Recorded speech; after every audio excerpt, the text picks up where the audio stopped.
सभी श्रोताओं को मेरा नमस्कार। और आज के दिन मैं एक बात कहना चाहता हूँ जो मैं रात को सोच रहा था। तो वो बात है कि बाजी लाऊं राम से, पलटूं दोई विधि राम, जो हारूं तो राम की, जो जीतूं सोए राम। अब ये सुनने में बहुत सुंदर है, इसमें भक्ति है, इसमें भाव है। और सबसे बड़ी चीज़ इसमें यह है कि यही एक चीज़ है, अपने आप को जानना, अपने अंदर स्थित जो परमात्मा है उसको जानना, कि दोनों तरफ से ही अगर बाजी लगाई जाए, हारो तो भी जीतोगे और जीते तो जीतोगे। तो यही एक ऐसी चीज़ है, क्योंकि इस संसार के अंदर अगर बाजी लगाओगे, जीत तो जीते, हारे तो हारे। और यही कारण है क्योंकि ऐसी बाजी हम हमेशा लगाते रहते हैं जो हमारे लिए दुख का कारण बनता है। माँ बाप, पहले जो बाप है वो बाप नहीं होता है, आदमी है, कर रहा है जो कुछ भी कर रहा है, वो पढ़ रहा है, लिख रहा है, उम्र आती है उसकी शादी की, उसको किसी से प्रेम होता है या वो उसकी इच्छा होती है किसी से, या उसके माँ बाप कोई अरेंज करते हैं उसके लिए शादी। लड़की लड़की होती है, वो दोनों आते हैं, शादी होती है, शादी होती है तो बच्चा होता है, माँ बाप बनते हैं। अब वो सारा सब सब कुछ वो खुशी का समय है। तो शादी हुई, यही खुशी होती है, रिश्तेदार सब आते हैं, पकवान बनते हैं, ये होता है, वो होता है, क्या क्या नहीं होता है। और एक किस्म से वो पति और वो पत्नी एक बाजी लगा रहे हैं कि सब कुछ बढ़िया होगा, सब कुछ बढ़िया होगा। पहले ही रामायण को अगर देखें तो सब चीजें इसी तरीके से इनका प्रबंध हो रहा है कि सब कुछ बढ़िया होगा, परंतु हुआ नहीं, क्योंकि बाजी संसार के साथ लग रही थी। और यही होता है, तो आशाएं हैं कि बच्चा जब बड़ा होगा तो मेरा राजा बेटा है, मेरा ये है, मेरा वो है। जब राजा बेटा बड़ा होता है तो वो ही अपने माँ बाप को क्या कहते हैं, कटघरे में भेज देता है। ये हमेशा होता रहता है, ये पहली बार तो होगा नहीं। और कितने ही लोग हैं, हमको ये करना है, हमको वो करना है, हमको ये चाहिए, हमको वो चाहिए, अब ऐसा नहीं है, ऐसा नहीं है, ऐसा नहीं है, ऐसा नहीं है। क्योंकि हम बाजी लगा रहे हैं और आशा कर रहे हैं कि हमको ये संसार ये देगा, हमको संसार ये देगा, हमको संसार ये देगा। परंतु ये बाजी जब हम इस दुनिया के साथ लगाएंगे, इस माया के साथ लगाएंगे, तो इसमें हार होगी और जीत होगी। जीत बहुत कम होगी, हार बहुत ज़्यादा होगी। और जिनकी जीत हो गई है वो फिर बाजी लगाएंगे और एक ना एक दिन उनको हारना है। परंतु जो अपने स्थित उस आनंद के साथ, उस शक्ति के साथ जो तुम्हारे अंदर है, जिसके लिए कहा है घट में है सूझे नहीं लानत ऐसी जिंद, तुलसी या संसार को भयो मोतिया बिंद। वो जो चीज तुम्हारे अंदर है, जिसके बारे में मैंने पहले भी कहा कि जो जो भजन है कबीरदास जी का कि पानी में मीन प्यासी मोहे सुन सुनावे हंसी, है घट में फिर दूर बताएं दूर की बात निराशी। उसी से निराशा होती है लोगों को। क्यों? जो तुम्हारे अंदर है, जब उससे तुम बाजी लगाओगे, तो अगर तुम हार गए तब उसके, और तुम अगर जीत गए तब भी तुम उसके। तो कितनी सुंदर बात है ये कि हम अपने जीवन में एक ऐसी चीज से बाजी लगाएं जिससे हम हार ही नहीं सकते।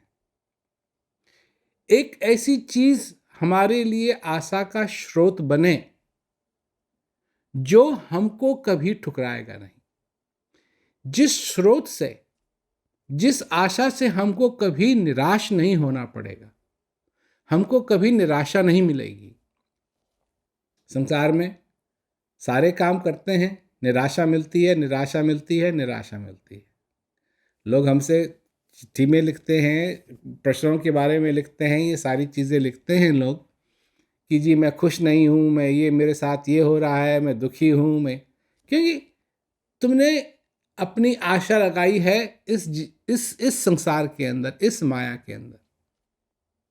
और आशा का स्रोत तुम्हारे लिए अगर ये माया है, ये दुनिया है, तो तुमको निराशा जरूर मिलेगी। और जिसने ये स्रोत समझा है कि जो हमारे अंदर स्थित आनंद है, जो हमारे अंदर स्थित परमात्मा है, वो हमारा स्रोत हुआ अगर आशाओं के लिए, तो हमको कभी निराश नहीं होना पड़ेगा। चाहे कुछ भी हो हमारी जिंदगी के अंदर, वो हमेशा हमारे साथ, दुख में सुख में। वही एक ऐसी चीज है कि दुख में हमारे को सुख दे सकती है, और वही एक ऐसी चीज है जो सुख में और सुख को बढ़ा सकती है। क्योंकि आज मनुष्य जब जान जाता है कि वो कौन है, क्या है, एक ढांचा है, बाहर से ये मिट्टी है, जैसे मटका होता है वैसे ही ये मिट्टी है, और जैसे मटका एक दिन टूटता है और मिट्टी के साथ वापस जाके मिल जाता है, इस मिट्टी को भी इस मिट्टी के साथ मिलना है। ये यही मिट्टी है, इसी मिट्टी से ये बना है, और इसी मिट्टी में जाके इसको मिलना है। परंतु तुम ये मिट्टी हो या वो चीज हो जो इस मिट्टी के अंदर है, और जब तक वो चीज इस मिट्टी के अंदर है, ये मिट्टी बोल सकती है, ये मिट्टी सुन सकती है, ये मिट्टी हंस सकती है, ये मिट्टी सोच सकती है, ये मिट्टी चाह सकती है, ये मिट्टी आशा कर सकती है। ये सारी चीजें उस चीज के बदौलत है जो तुम्हारे अंदर है, जिसको जब तक तुम जानोगे नहीं कि वो चीज क्या है, मन से कल्पना करने की बात नहीं कर रहा हूं मैं, जानने की बात कह रहा हूं, पहचानने की बात कह रहा हूं, कल्पना की बात नहीं कर रहा हूं मैं। ये नहीं है कि तुम बैठे बैठे कल्पना अपनी बनाओ कि मर्द लोग हैं उनके लिए क्या है, हाँ अगर मेरी बीवी ऐसी हो, या मेरी गर्लफ्रेंड ऐसी हो, या ऐसी लड़की मेरे को मिल जाए, और लड़कियां हैं ऐसा पति मेरे को मिले, मेरे को मेरा पति ऐसा होना चाहिए, मेरा पति ऐसा होना चाहिए, मेरा पति ऐसा होना चाहिए, और कल्पना की फोटो बन रही है, कल्पना की फोटो बन रही है, और फिर उस कल्पना को साक्षात करने के लिए सब लगे हुए हैं। कहाँ जा रहे हैं? मंदिर जा रहे हैं, गुरुओं के पास जा रहे हैं। क्यों जा रहे हैं? ताकि उनकी वो जो कल्पना है वो साक्षात हो जाए। ये चक्कर है। और गुरु हैं ऐसे जो कह रहे हैं उस गऊ को 2 रोटी खिला दे, उस कुत्ते को 3 रोटी खिला दे, उस सुअर को ये दे दे, उस पेड़ पे ये बांध दे, ये, उससे तेरी जो कल्पना है वो साक्षात हो जाएगी। और ये चक्कर क्या है? ये चक्कर है सारे मन का। जैसे कबीरदास जी ने कहा कि जल बिच कमल, कमल बिच कलियां, जामे भवर वासी, सो मन त्रिलोक भयो सब, यति सती सन्यासी। सब आ गए इसमें, सब आ गए इसमें। और यही लोग करते हैं, चाहते हैं। क्या चाहिए? ये चाहिए, ये चाहिए, ये चाहिए, ये चाहिए, ये चाहिए। अब मेरा विश्वास नहीं हो रहा, किसी दिन शॉपिंग मॉल में जाओ और बैठ जाओ, कहीं जाके बैठ जाओ, और फिर देखो हर एक व्यक्ति जो आ रहा है कहाँ उसका ध्यान है। उसका ध्यान अपनी बीवी पे नहीं है उसका ध्यान अपने बच्चे पे भी नहीं है। उसका ध्यान है उस दुकान में क्या बिक रहा है, उस दुकान में क्या बिक रहा है, उस दुकान में क्या बिक रहा है, उस दुकान में क्या बिक रहा है। सब ऐसे ही भ्रमण कर रहे हैं। और कबीरदास जी ने शॉपिंग मॉल होने से पहले ही कह दिया है कि ऐसे ही तुम्हारा मन सब जगह भागता रहता है और यही तुम करते रहते हो। भागते रहते हो, भागते रहते हो, भागते रहते हो, भागते रहते हो, पैरों से नहीं, अपने मन से। और कल्पना की फोटो बनाते रहते हो और उसके पीछे तो उसको साक्षात्कार करने के लिए, उसका साक्षात्कार करने के लिए तुम कुछ भी करने के लिए तैयार हो। मेरे पास ये होना चाहिए, मेरे पास ये होना चाहिए, और उसके लिए तुम ये ट्रेनिंग लेने के लिए तैयार हो, ये ट्रेनिंग लेने के लिए तैयार हो, ये करने के लिए तैयार हो, ये घूस देने के लिए तैयार हो।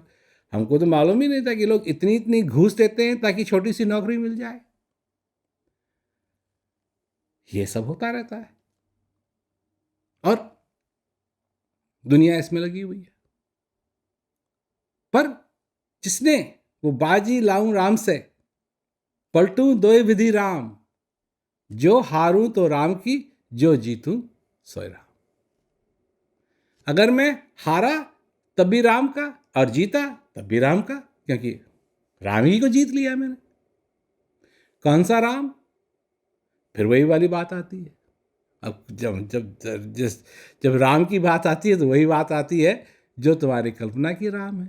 और मैं किस राम की बात कर रहा हूँ? मैं उस राम की बात कर रहा हूँ जो तुम्हारे घट के अंदर बैठा हुआ है। एक राम घट, दशरथ का बेटा, एक राम घटघट में बैठा, एक राम का जगत पसारा, एक राम जगत से न्यारा। तो एक राम जो जगत से न्यारा है उसको तुम पकड़ोगे कैसे, उसको देखोगे कैसे, उसको जानोगे कैसे? वो तो न्यारा है, वो तो अलग है। एक राम दशरथ का बेटा, वो दशरथ का जो बेटा जो राम थे वो तो अब नहीं है। उनको तो देवी देवता ने कहा कि अब आइए। तो एक तो वो कहानी है जो मैं सुनाता हूँ, हनुमान वाली। और दूसरा है कि वो गए और सरजू नदी में उन्होंने गोता लगाया और फिर वापस आए नहीं। तो गए। पर हाँ, एक राम घटघट में बैठा, और जो तुम्हारे घट में बैठा है उसको तुम जान सकते हो, उसको तुम पहचान सकते हो। वो तुम्हारे आश्रम का स्रोत होना चाहिए। और जिस दिन हो जाएगा तुम्हारे आश्रम का स्रोत, तो तुमको ये कहने की जरूरत नहीं पड़ेगी कि मैंने इस आदमी पे विश्वास किया और इसने मेरे साथ विश्वासघात किया। क्योंकि जो हृदय की बात है वो हृदय की बात है, उसमें विश्वासघात नहीं होता है। जो उसको जानने की बात है, जो तुम्हारे घट में बैठा हुआ है, उसमें विश्वासघात नहीं होता है। वो साक्षात चीज़ है। जो शांति की ओर चलता है उसके साथ विश्वासघात नहीं, क्योंकि वो शांति को जानता है, समझता है, जानना चाहता है, उसमें विश्वास करना चाहता है। तो ये तो हम पे निर्भर करता है कि हम क्या चाहते हैं अपने जीवन के अंदर। निराशा किसी को अच्छी नहीं लगती, दुख किसी को अच्छा नहीं लगता, परंतु दुख से बचने के लिए सब चाहते हैं। निराशा से बचने के लिए सब लोग निकलते हैं, सब चाहते हैं कि निराशा ना हो। परंतु जब तक तुम ऐसा स्रोत नहीं ढूंढोगे जिस स्रोत से सिर्फ आशा ही आशा निकले, तब तक कैसे संभव होगा कि तुम्हारे जीवन के अंदर वो दुख नहीं होगा, वो निराशा नहीं होगी, क्योंकि तुमको मालूम ही नहीं है। अब जैसे लोग कुआं खोदते हैं, अब कुआं खोदते हैं तो वो सूख जाता है, तो जब सूख जाता है तो फिर दिक्कत होती है। फिर जब बारिश का मौसम आता है तो थोड़ा बहुत पानी उसमें पड़ता है, तब चलता है। तो भाई यही बात है, एक ऐसा कुआं चाहिए जो हमेशा गर्मियों में भी, सर्दियों में भी, बारिश में भी और सूखे समय में भी हमेशा उसमें पानी रहे। ऐसी क्या चीज़ है? वो तुम्हारे अंदर है। इसीलिए तुम भाग्यशाली हो, इसीलिए तुम भाग्यशाली हो, क्योंकि वो चीज़ तुम्हारे अंदर है। तुमको प्यासा मरने की जरूरत नहीं है, क्योंकि तुम्हारे अंदर एक ऐसा कुआं है जिसमें हमेशा पानी रहता है। अचरज देखा भारी साधो, अचरज देखा भारी रे, बिन भूमि के महल खड़ा है, तामे जोत उजारी रे, अंधा देख देख सुख पावे, बात बतावे सारी रे। कैसी चीज? ऐसी चीज तुम्हारे अंदर है। और क्या कहते हैं, पंगु पुरुष चढ़े बिन सीढ़ी, पीवे भर भर झारी रे, बिना बजाए निस्तिन बाजे, घंटा शंख निगारी रे, बहरा सुन सुन मस्त होता है, तन की खबर बिसारी रे। ऐसी चीज तुम्हारे अंदर है, तुम्हारे अंदर है।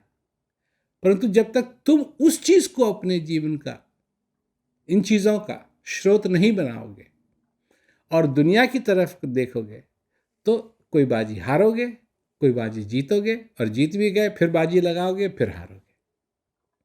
तो यही सारा चक्कर दुनिया के साथ हमेशा चलता रहता है।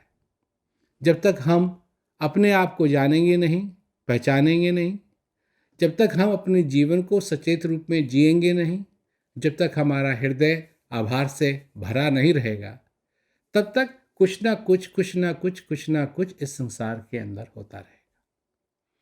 अब ये जो समय आया, इस समय में इसकी कल्पना लोगों ने नहीं की थी, क्योंकि इतना सब कुछ भरा हुआ था लोगों के अंदर, इतना अभिमान भरा हुआ था कि जी अब तो हम ऐसे समय में रहते हैं कि देखो हमारे पास ये है, हमारे पास वो है, हमारे पास जीपीएस है, हमारे पास सैटेलाइट्स हैं, हमारे पास जहाज हैं, हमारे पास हवाई जहाज हैं, हमारे पास ये है, हमारे पास वो है।